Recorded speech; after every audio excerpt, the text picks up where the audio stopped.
एक हरे भरे गांव के पास एक बहुत पुराना और विशाल आम का पेड़ था। उस पेड़ पर हर साल मीठे, रसीले और खुशबूदार आम लगते थे। दूर दूर से पक्षी, जानवर और गांव के बच्चे उन आमों को देखने आते थे। उसी पेड़ पर एक सुंदर हरा तोता रहता था, जिसका नाम था चिंटू।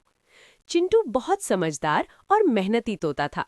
रोज सुबह वो सूरज निकलने से पहले उठता, अपने पंख फड़फड़ाता और आम के पेड़ की सबसे ऊंची डाली पर बैठकर पूरे गांव को देखता। उसे आम बहुत पसंद थे, लेकिन वो कभी लालच नहीं करता था। वो हमेशा सोच समझ कर ही आम तोड़ता। एक दिन गर्मी बहुत ज्यादा थी। चारों तरफ सूखा सा माहौल था। तालाब का पानी भी कम हो गया था। चिंटू सुबह सुबह आम लेने के लिए आम के पेड़ पर गया। उसने देखा कि इस साल आम कम लगे हैं। उसने मन ही मन सोचा, अगर मैं ज्यादा आम तोड़ लूंगा तो बाकी पक्षियों और जानवरों को क्या मिलेगा। ये सोचकर उसने सिर्फ एक पका हुआ आम तोड़ा और उड़कर पास की नदी के किनारे बैठ गया। वहां उसने देखा कि एक बूढ़ा कौवा बहुत प्यासा और कमजोर लग रहा था। चिंटू ने उससे पूछा, कौवा दादा, आप इतने उदास क्यों हैं? कौवे ने धीमी आवाज में कहा, बेटा, इस गर्मी में खाना पानी मिलना मुश्किल हो गया है। उड़ने की ताकत भी नहीं बची। चिंटू को बहुत दया आई। उसने अपना आम कौवे को दे दिया।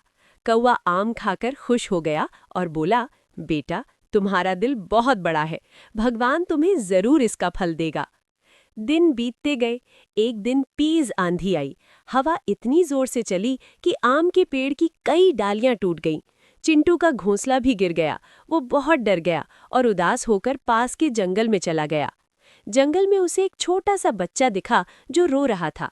चिंटू ने पास जाकर पूछा, तुम क्यों रो रहे हो? बच्चे ने कहा, मैं आम तोड़ने आया था, लेकिन रास्ता भटक गया हूँ। चिंटू ने बिना देर किए बच्चे को रास्ता दिखाया और सुरक्षित गांव तक पहुंचा दिया। बच्चे के माता पिता बहुत खुश हुए।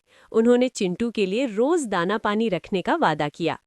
कुछ दिनों बाद गांव वालों ने मिलकर आम के पेड़ की देखभाल शुरू की। टूटी डालियां काट दी, पेड़ में पानी दिया और नई पौध भी लगाई। धीरे धीरे आम का पेड़ फिर से हरा भरा हो गया। अगले साल आम के पेड़ पर पहले से भी ज्यादा आम लगे। चिंटू फिर से उसी पेड़ पर रहने लगा। अब वहां सिर्फ आम ही नहीं, बल्कि खुशियां भी फलने लगी थीं। सभी पक्षी, जानवर और इंसान मिलजुल कर रहते थे। चिंटू ने सबको सिखाया कि लालच नहीं, दया और समझदारी ही असली संपत्ति है।